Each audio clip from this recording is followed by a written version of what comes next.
Welcome back to the Killer Keyboard channel. In this video, I'll be reviewing the Womier K87 Botanical themed keyboard. This was sent out for me to review but is not a sponsored video, so let's do the unboxing and I'll show you my initial impressions.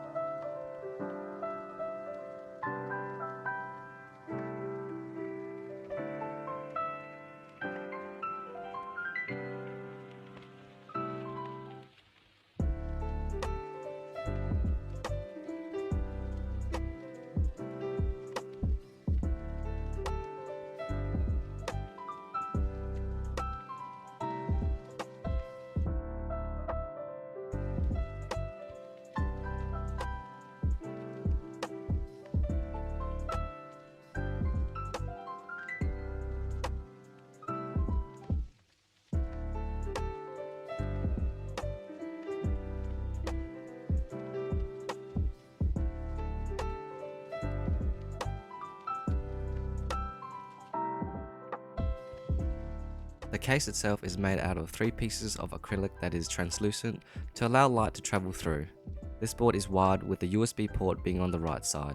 The keycaps that comes with this kit is a botanical theme with a fairly low profile.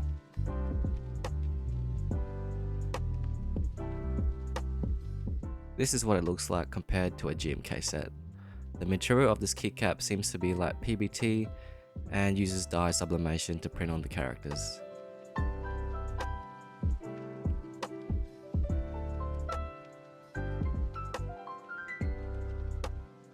Now moving on to the switches, they have included the Gatoron red linear switches, but you can also get the other Gatoron versions as well.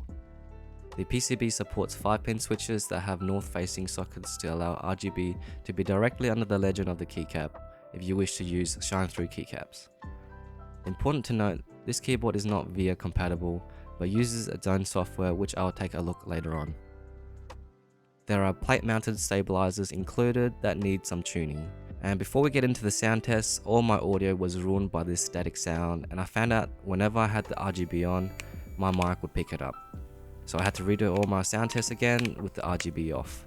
These sound tests with the stabilizers are modded, so let's take a quick listen.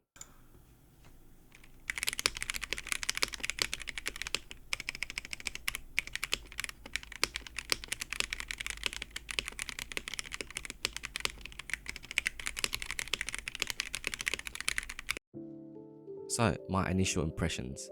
The typing experience is stiff due to the stacked acrylic. The typing angle is fairly flat, which takes me a while to adjust to. The slightly scooped keycaps does feel pretty nice, but I would prefer the bump-ons to be a little higher just to raise that typing angle. However, if you are after a low-profile keyboard, then this fits right in that category. Now moving on to the sound, pretty stock standard for a pre-built, which I can imagine is enough for a person who doesn't want to mod.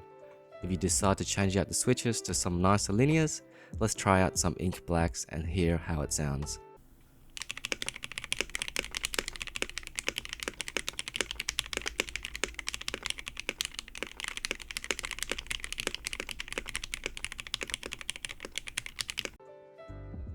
The Gatoron ink blacks usually sound pretty thocky in most keyboards, but in this one it sounds quite high pitch. I'm not sure if I'm a fan of how plasticky it sounds. The sound profile that the case produces is on the high pitch for sure. The stabilizers aren't great and do require some modding. I decided to clip the leg of the stabilizer stem to ensure they have a flat contact onto the PCB. Usually there are 2 legs that you need to clip, but for this one, you only require to clip 1 leg for a flat contact. I added some 205G0 inside the housing and the stem.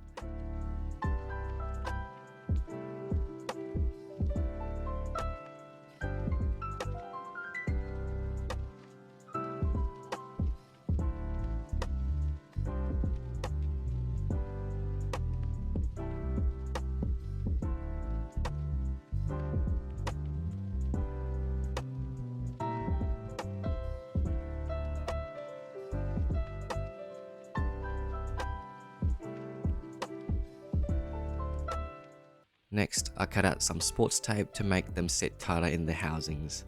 I experimented with 4 pieces, but due to the loose tolerance, I needed to add quite a bit more.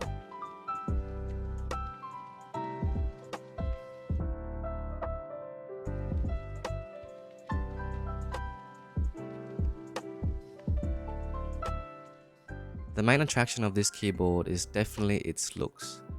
The leaf pattern on top of the acrylic makes this look super unique. The dark color keycaps contrast the case pretty well, and overall is a nice piece to have sitting on your desk.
I was having some issues downloading from the link in the manual, so I found this link through KRepublic. It worked for me, so I'll link it in the description. The application is pretty basic. You get 3 profiles and can control all the light settings the exact way you would be able to straight from the keyboard. Everything from brightness, pattern, color, speed, and the direction. I only found this application useful if you need to use the macros.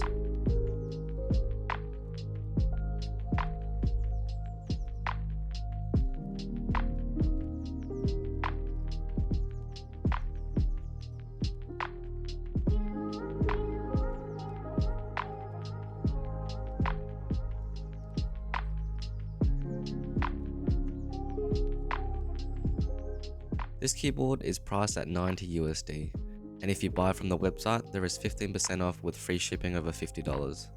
I'd imagine if you're only in the US. If you're not, this is also purchasable through Amazon. I think $90 is quite fair, and I wouldn't say this board has any amazing features, but the main attraction is the art piece. So who do I think this is for?